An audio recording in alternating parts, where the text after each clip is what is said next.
There's a magic in the feel of a paddle and the movement of a canoe, a magic compounded of distance, adventure, solitude, and peace. The way of the canoe is the way of the wilderness and of a freedom almost forgotten. The open door to waterways of ages past, and the way of life with profound and abiding satisfactions.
It's going to be a lot of fun. I'm looking forward to playing with the other canoeists and just paddling around and joking, taking pee breaks, whatever. The next 2 days you can relax. It's not a race. Everybody gets the same time.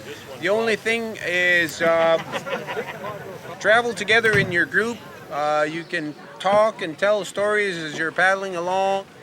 This was what we came up with for a safety feature, just so that we could continue straight through. And so that's one reason why the brigades are in place, is mostly a safety feature. The other thing is, if you look into the history of voyageurs and canoe travel, that was a very common thing for them too. And there was an awful lot of socializing for them as well. Now you're going to work not as a team of 6, but you're going to work as a team of 60.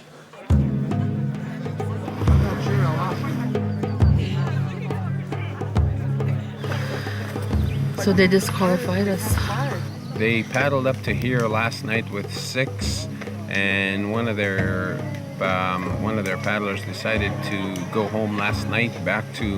Jumped in a boat and motor with one of the local guys from Pine House, and went home, and leaving his team here with only 5 paddlers. We didn't know that those were his plans when he jumped in a boat with us yesterday morning. The guy that decided to go last night jumped in the canoe. It was a very tough decision for us. We didn't want to ask them to leave, but because they only have 5 paddlers, we are holding, we want to have credibility to this race, and we don't want to change the rules in the middle of the race and stuff. So I told them that they could not continue with 5 paddlers. They had to have the minimum, which is 6. So, like, rules are rules, yes, but we asked, can you just give us a penalty instead of sending us home? Like, they've been given penalties, half-hour penalties. We were willing to do that, but they said no. 5 in a boat, you gotta have 6, and that's it. And no questions asked, kind of thing. And that part really hurts, And I know my team members right now are all ready to break down and cry, and I don't blame them at all. And as a host community, I feel really bad for the people of Pachinak, because they're the ones that supported us. They're the ones that backed us up right from day one. One person decided that this race wasn't anything to him, so he left. And now because of that, we've got no choice but to also leave. I wanted to go that way. I don't want to go that way.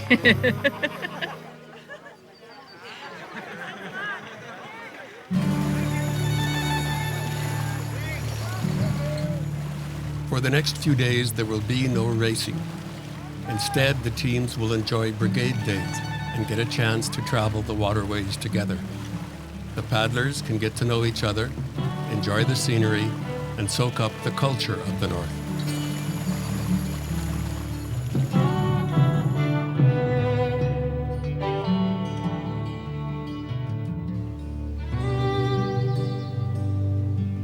There is an air of sort of a feeling that the worst is over and now we can sort of relax a bit and enjoy it. And we're really looking forward to it. With the next couple of stages, go through some gorgeous country. I'm not looking at each day as a really, oh, we've got 96 kilometers or 67 kilometers. I start thinking of it as a lifestyle. It's really amazing to see this many people out on the river at one time and moving together. That's remarkable. Every time we go around another corner, I see something more beautiful than the last. Like the country is just unbelievably beautiful.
Heard of lowriders. How the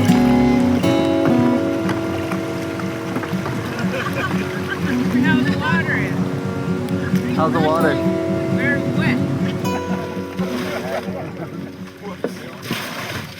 I believe our bowsman this morning said he thinks we're going to go for a swim, and I think he might have taken us through the big stuff on purpose. How much water did you have in it? Up to here. It wasn't. It was at the front because the sun cream was hitting the gunnels. It was up to there at the front. Cool. Like I was sitting up to the, like properly over the top of the seat. Like maybe it wasn't where you were, but it was. It's quite cool though. It was kind of safe and boring down the right. So we started off down the right, and we started drifting left, and I thought, well, it looks more fun in the left, and I didn't see the huge waves down below, which was actually the best bit. Right over, my hair's soaking.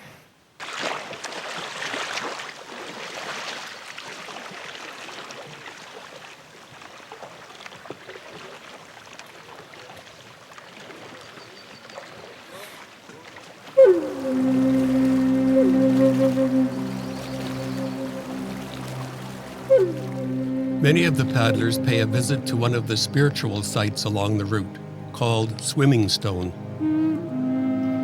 Although science might suggest that the stone was moved by a glacier thousands of years ago, Cree legend has a different explanation.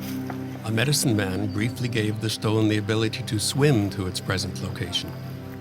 For years, travelers have been showing respect to the swimming stone by leaving it offerings, and many still consider the site to have sacred importance.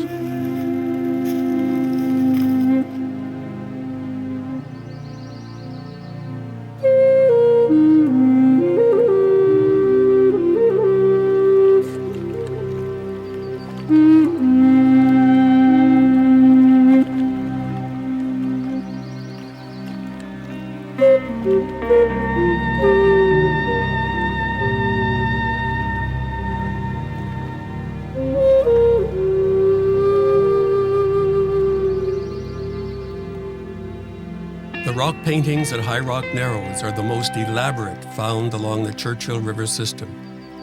The images, painted in red ochre, have survived for countless generations, even though they have been damaged by the sun, water, and fungus. There is no history of the lives of the people who left the images, but these early artists are thought to be the ancestors of the present-day Cree.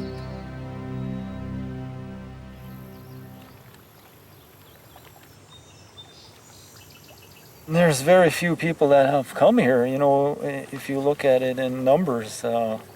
There's canoeists that come by here, but, you know, and now we're getting that chance, all of us. Even myself, I've only been here twice now, and I live not far from here. And it is a beautiful spot. So, and I'm sure the other people are feeling the same way. The Churchill River system is a perfect place to observe the life cycle of the dragonfly. For a short period each summer, brown nymphs emerge from under the water. Once on shore, the nymph's back splits open and a large green dragonfly emerges.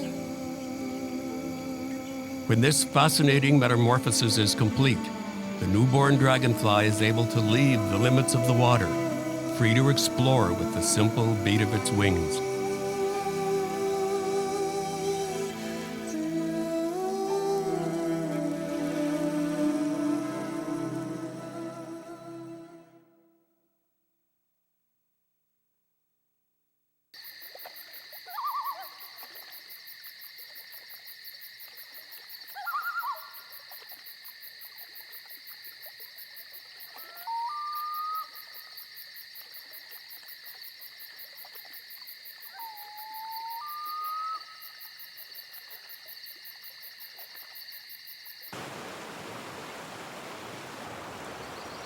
I had to take some T3s today to get through the day, and that really makes you pee.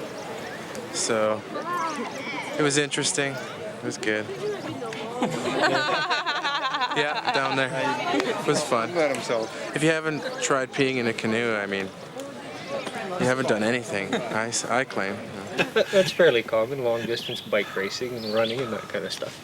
You know, if you're in competition, whether you like it or not, our creative juices go. Oh, there was a big discussion before we came, and they said that the girls said, no, there's 5 girls, 4 guys, so we got the vote and said that we would stop like every few hours, but it just doesn't work. You know, on the second day we were in that big lake and you would have had to paddle at least 2k to get to the side, and so we had to piss in the buckets. I pee in a bucket. They peed in a bucket! We both peed in a bucket because there was nowhere to stop. I'll tell you the real story though. I was sick with diarrhea and it was gruesome, but you're not going to stop the boat for anything, so I'll sort of demonstrate here. There's Jerry in the back seat. Yeah, he was with me. Yeah. He holds on to me, right, and right out the back of the boat. 3 times. 3 times. 3 times. No one stops paddling. You just keep going. Sort I of like never that held one hands big with a bidet. man that went number 2 before. You get over it though. Like to get with it was like people can paddle for laughing. But, like, Yeah, but now everybody in the crew's seen everybody's bum, so it's fine. We all get used to it. What's that? Good, good. The last portage we did was about 400 yards, and it took us 2 hours. So this next one is, it's probably going to be 1,200 meters long, and we're going to be bagged by the time we're done, I'll tell you. You come to a portage and just managing the logistics of that, there's a lot of people and a lot of gear and not much space, and it's difficult terrain. People considered carrying their boats, and then a lot of people changed their mind because the terrain was so bad. And there was a lot of tension, you know, people wanted to get going.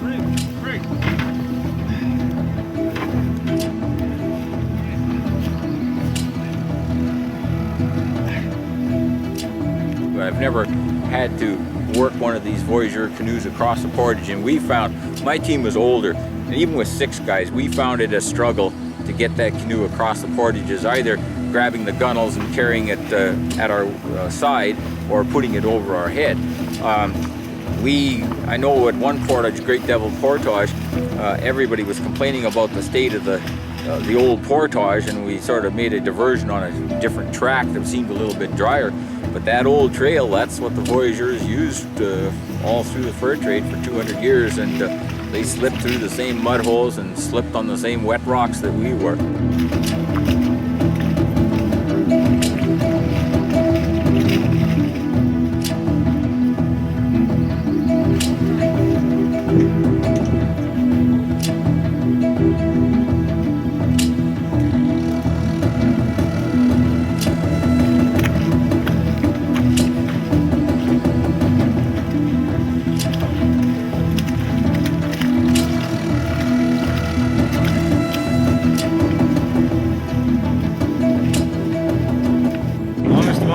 Trip, and we've only got about 7 canoes here, about 20 more to go at least. So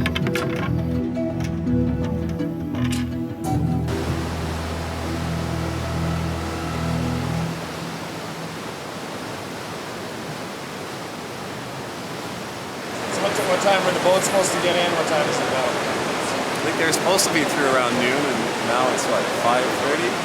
5:30. We're taking bets on when they're going to get in. As the 1st Brigade finally reaches Otter Rapids, it becomes obvious that it's going to be a long night. The other 2 brigades had yet to cross the 1,200-meter Great Devil Portage.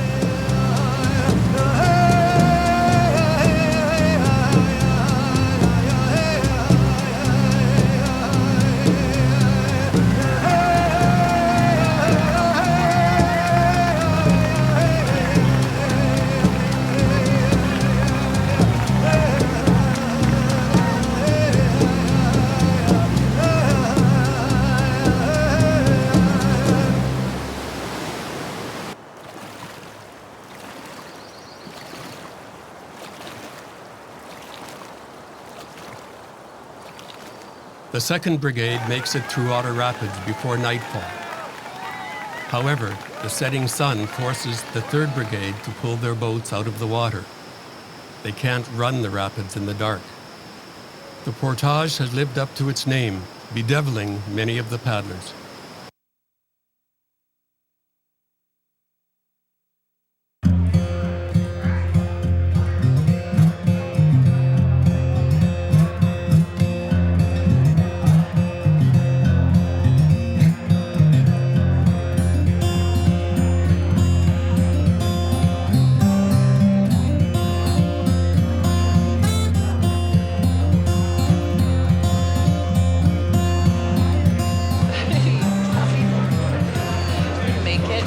Downhill slide now. Truly. The brigades are really nice. I wasn't keen about getting back in and racing today, which is why I'm not going. Yeah, ready. Mouth pump up for 30 kilometers. Yeah, you guys gonna sprint it the whole way? Yeah, we'll do our best. Try to get there before everybody in the portage. You got 3 minutes to start time. Doing about 3 turns for Grandmother's Bay. Get ready.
These 300-pound fiberglass canoes are built to handle the beating from rugged pullovers.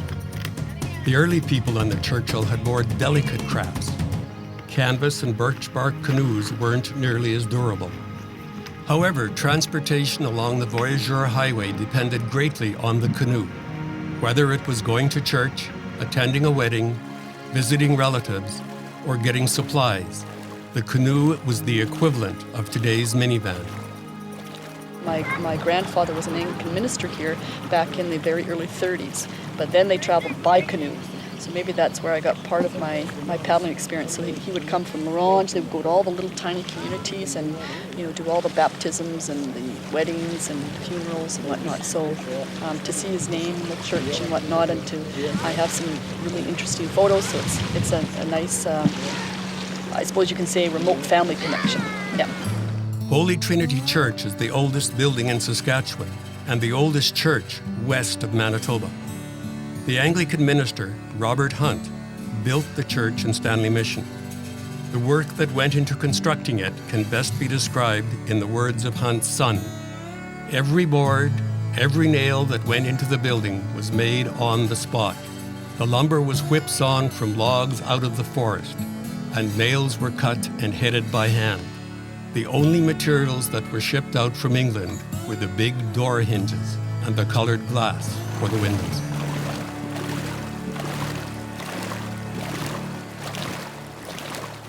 Cheer them on to the finish line.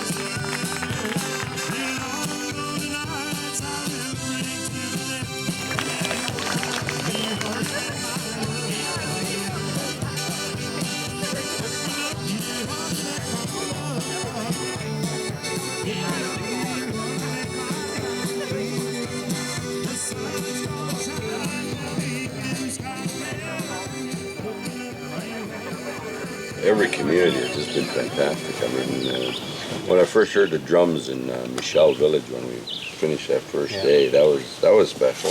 I thought that was really great.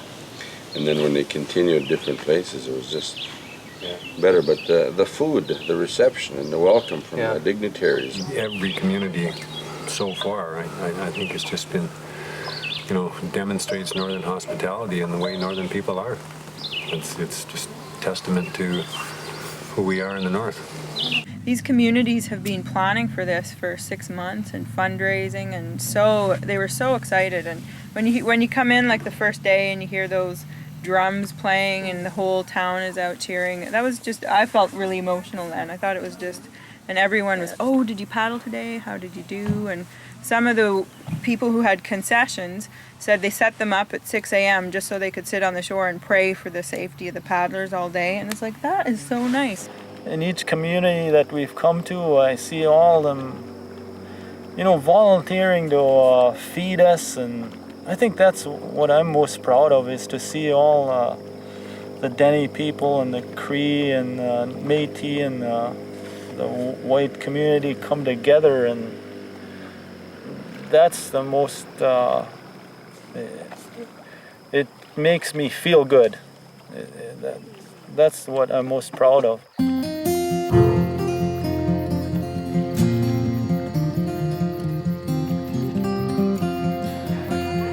Their view every morning of this church is fantastic. Have a good one, Myron. Erwin, Harper.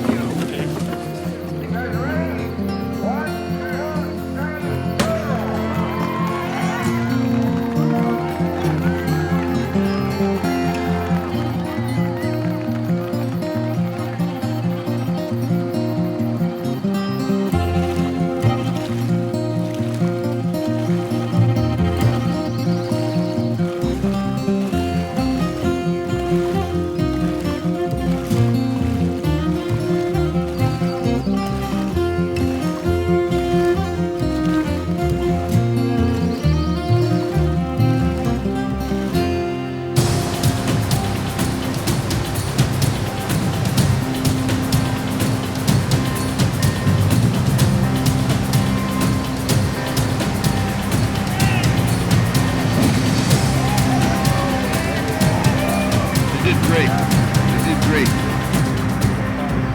The one on the left-hand side, see, these are the guys that are taking big waves. That's water going in.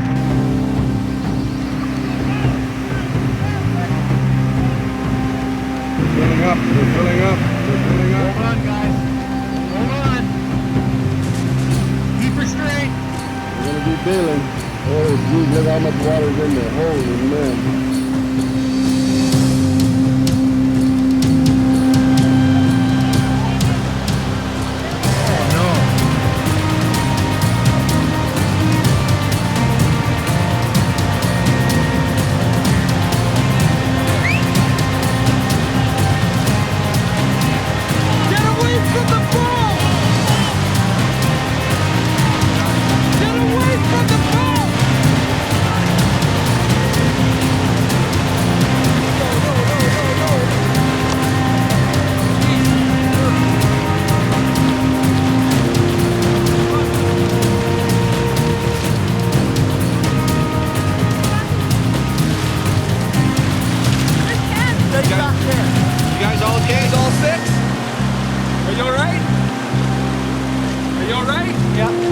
Well, it's the first rapids out of Stanley, and I've been through it quite a few times, you know, like solo and with a tandem and even with the big voyagers, but the water was a little bit lower, so we weren't expecting quite as big waves, and we were told to make sure we got over to the left because of the rock there in the middle, even though there was just a little bit sticking up now. And I'm not exactly sure what happened. You know, we hit the first big wave, we took a bit of water, and maybe we just weren't bracing good enough. And it was quite a deep wave. Like it was very. It was too much for the boat. It was too steep. Yeah, and we just dropped into it, hit it dead, came over the front, and then the boat wobbled, and it was over bad. She went. We were swimming.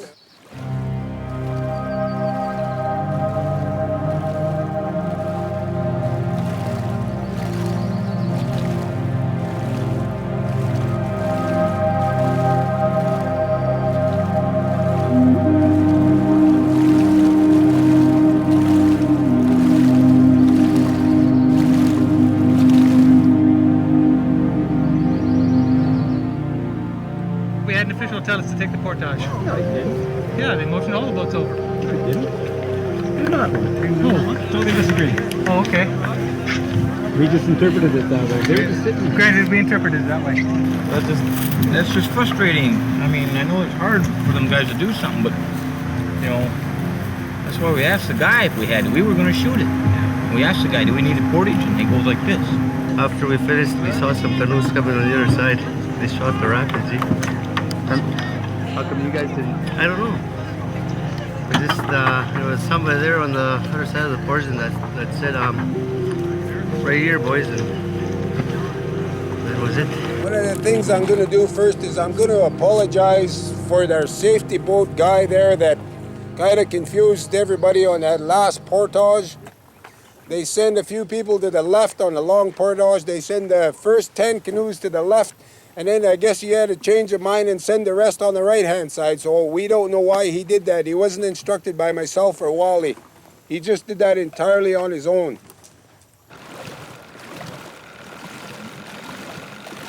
All right! I think for me, frog portage has definitely been the best camp out.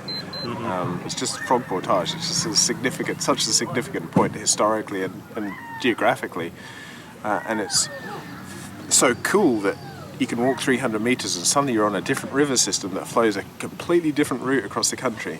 It ends up in Hudson Bay again, but I mean, it's just so one side the water goes that way, and the other it goes that way, and it's kind of like just a fork in the roads. And I guess it's like a highway intersection, really, isn't it?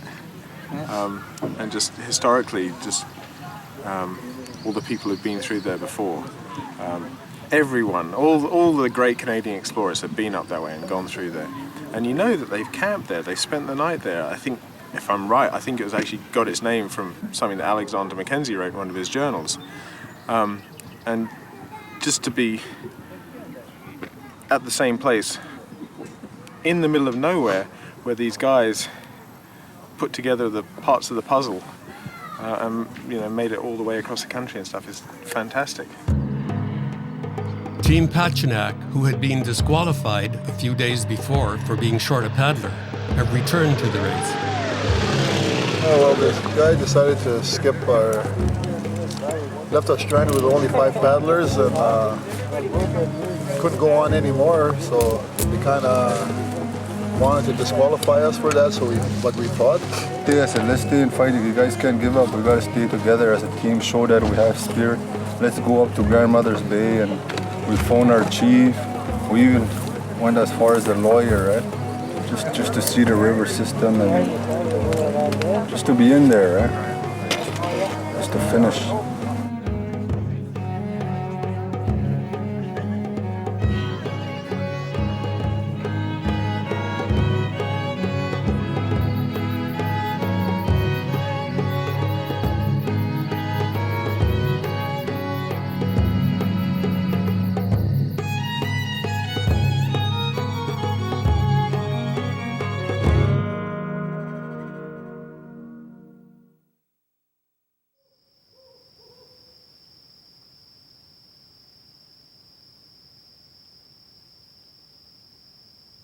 Paddlers make a short 100-meter walk from the Churchill River system to the Sturgeon Weir River system. They are now headed south on the next leg of their journey. Well, this morning we were all sitting there at the start line, and somebody yells out that it was July 1st. You see, we don't really know what day of the week it is anymore or anything. It's just all a blur. Mm-hmm. And somebody, it's Canada Day today. So the girls in our boat, we said to each other, we should really sing "O Canada." And I said, well, if you guys help me sing, get started, let's sing. And so we all piped up, and then all of a sudden all 30 boats, or 29 boats, all started to sing. We celebrated Canada Day out in the lake.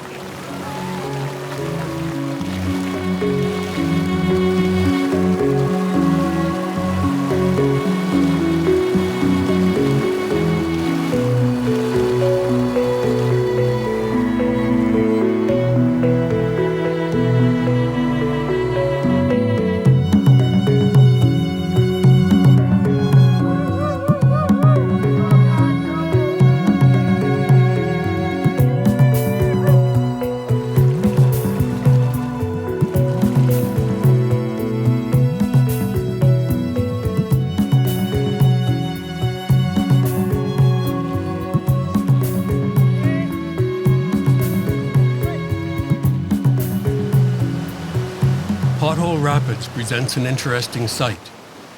Large holes have been worn into the rock.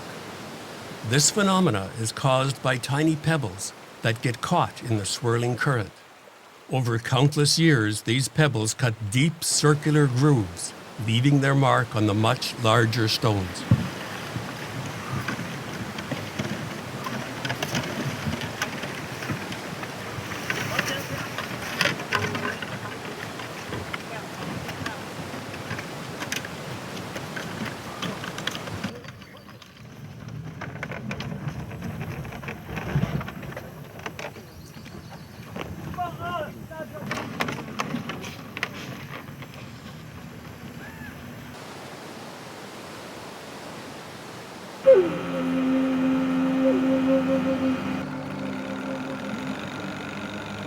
On the water, a kilometer away from Pelican Narrows, the teams experience a special reception. People from the town come out in dozens of motorboats to welcome the paddlers and follow them to the finish line.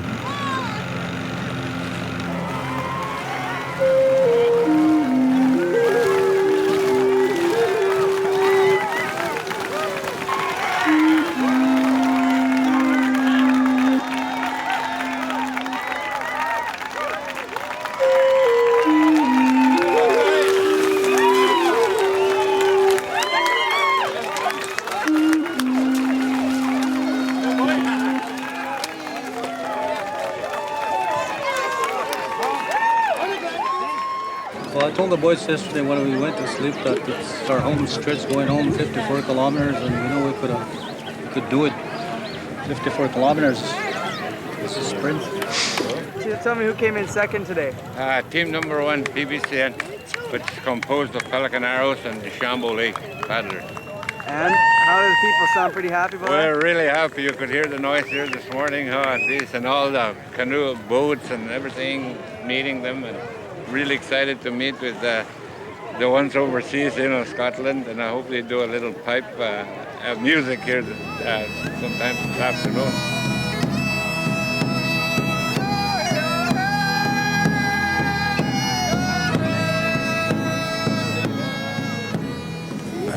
It's overwhelming. It's unbelievable, really, because I guess it's just because we're from overseas.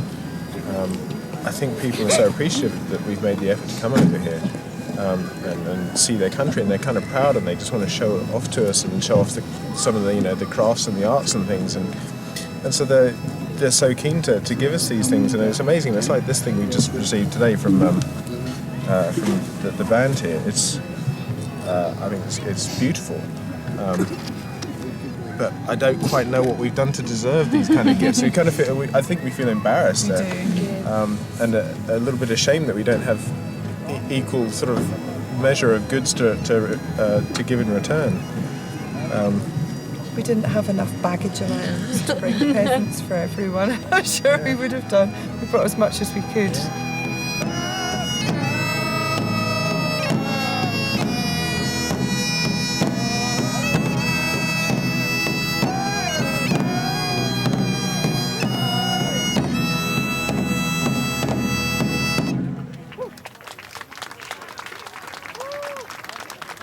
Well, we've got an agent on the ground here who's doing a bit of stuff for us, and he's currently doing some secret operations on our boat, which involves a beaver tail. He claims that if you boil up a beaver tail and harness the fat from it and smear it across the bottom of your boat, it's better than any silicone spray you can get. It'll make the boat go faster and so on. I have this traditional form of using certain animal part, I guess, that I'm rubbing on the boat bottom. Traditional wax on, wax off. I remember using this when I was younger with my grandfather and my uncles on sleighs, canoes, because canoes a lot of times were just canvas, and being canvas, they weren't the slipperiest things that you could run. So we used animal fats to put on. And by putting animal fat on, the boat glided faster and easier through the water. Oh, here it is, here. Here's the tail part. I told them the only drawback on this is when they're on the lake, is that the beavers might follow them while they're paddling.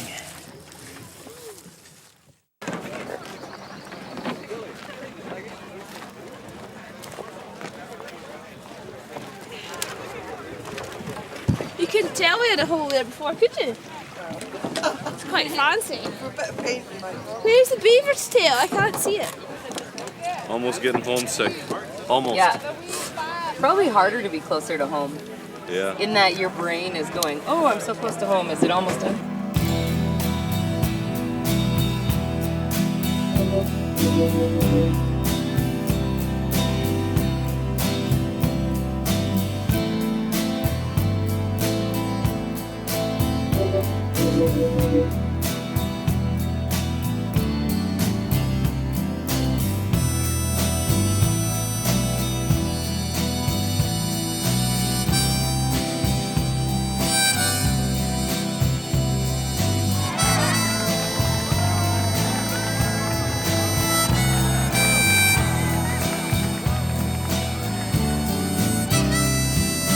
Honest, I've been down this lonely track so long it feels I may not make last call. Just keeps on calling.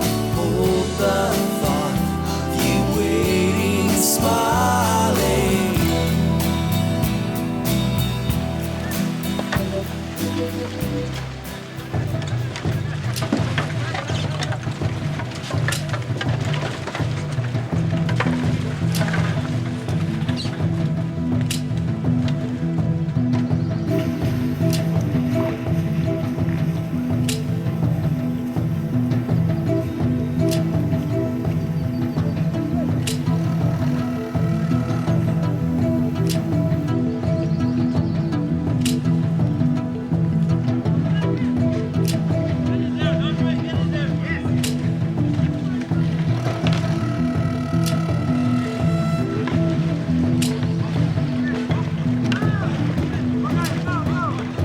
I guess it's been a good experience. I don't know if it's as epic as the Centennial of '67 when they paddled across Canada, but it's definitely had its epic proportions. It took 2 days to finally get it through the captain's head that we were in a race. That it was no longer a cruise. It was a race from the first dip. There's nobody on our team that doesn't have the competitive juices just flowing. If you're passing someone, it's great, and it's a big boost, and you get the surge of energy come on. If you get passed, it's hard to pull out of it. It's hard to explain the lull that you feel. I think originally the idea was, well, maybe we'll finish maybe we'll top finish. 15. Maybe We'll finish. We'll try to finish. But, Maybe but we'll be in the middle top of the pack. 15. Middle of the pack. Yeah. Right? Now it's top 10. But I think people are seeing that, well, there's some potential here. The possibility is there to actually be in the top 10. We're down near the bottom of the pack, and we're here to enjoy ourselves and just get through it. And we didn't have any delusions of grandeur. Yeah, we're just making it an adventure for ourselves. Because I'm not in it for the race, in it for the nature. The nature. And see what's going on up here. We're at Poistic Lodge on the Hanson Lake Highway. It's about 50 kilometers north of Creighton, Saskatchewan. Well, we have, I understand, 30 teams coming in and their support crew. We're looking at near 400 people will be in this area. And as you can see, we have very small facilities for campsites here, so participants in this race are utilizing every grassy area in the ditches. What you have to do is wait until all the ordinary people are set up, and then you go and you scope out the area for levelness, humidity and wind. You go in there and you talk to the owner and ask if you can go on her front lawn. And 9 times out of 10 you're successful, and it works every time. So I'm just setting up right now and really feeling good about myself. No, this is a bit of a crazy campsite. Well, not a campsite at all. I'm just hoping that a truck doesn't come off the verge and go whack straight into us, because it's not going to be pretty. But no, I'd never imagined that we'd be in such a wild place. What's going on with these bugs?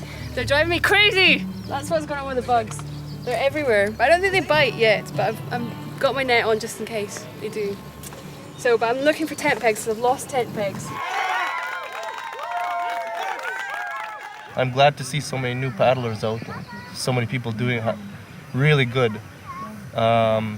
Teams like Hatchet Lake that came out of nowhere, no training, no real knowledge of paddling, and they came out there, and when we saw them we were really shocked, because without training it's difficult to go a long distance, and that some people are just born to be on this river system and born to be on water. No, more back here. Might be cramps. Yeah. I think there's 2 off here.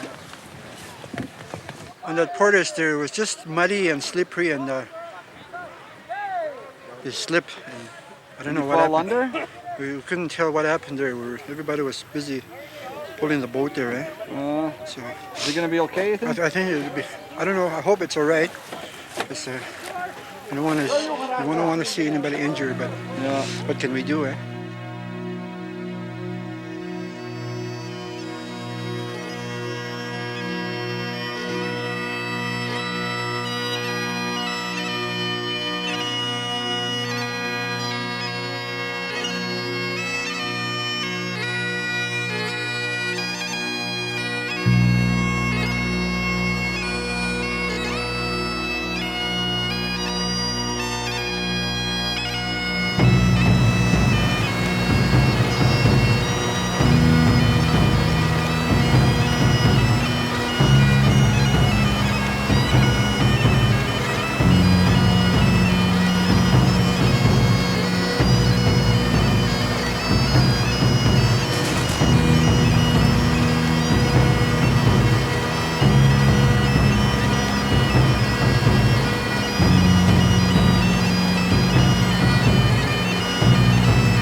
It's so emotional because they're so...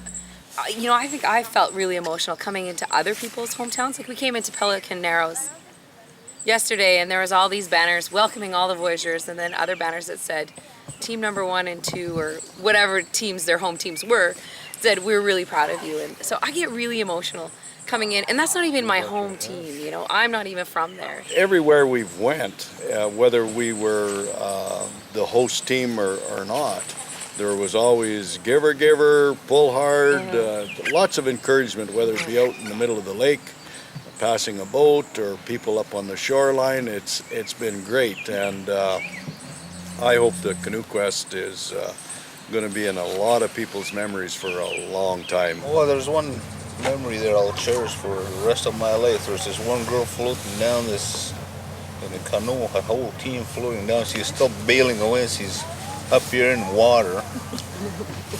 Her canoe's already underwater. She's still bailing away. That was hilarious. We started this race, basically only 3 or 4 of us knew each other. I didn't know enough paddlers to put the team together when we started planning this race. Now we know tens, dozens, and hundreds of paddlers. We're working on the all-star team for the future. I've paddled a lot of places in different parts of this world, and we have everything here that a paddler will want to paddle through. We have white water, we have big lakes with big waves, we have mosquitoes, we have... Those were some of the ugliest portages I've ever seen in my life.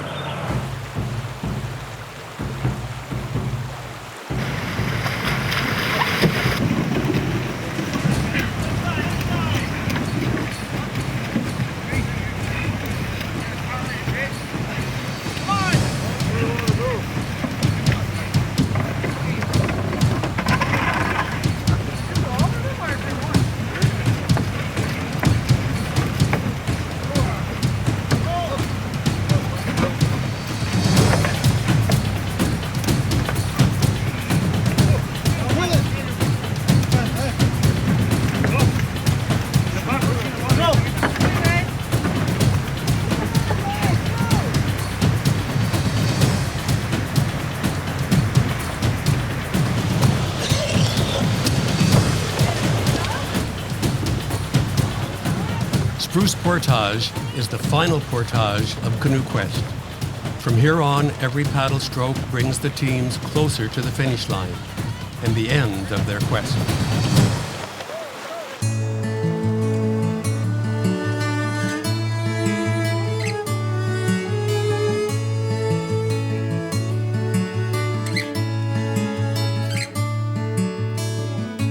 Said I'd win the race and you were there to cheer me.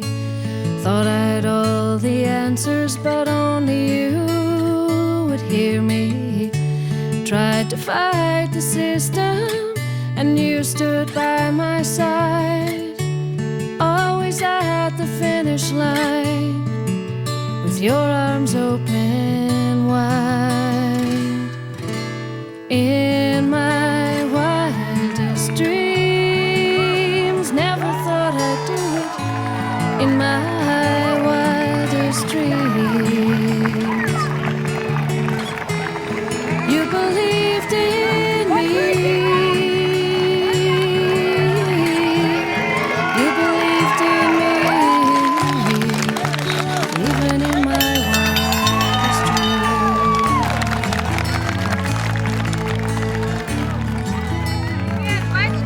It's been a blast. I'm glad I did it. I'm rushed. It was great. The best thing I ever did in my life. Yeah, I want to cry. To be able to shake hands with the Churchill in the Sturgeon Weir and come out a friend of these rivers, these great rivers, is more than any place you could want to be. And others cheered and others laughed, and I wrestled with my pride. When the world had left me cold, you were by my side. In my wildest dreams, never thought I'd do it. In my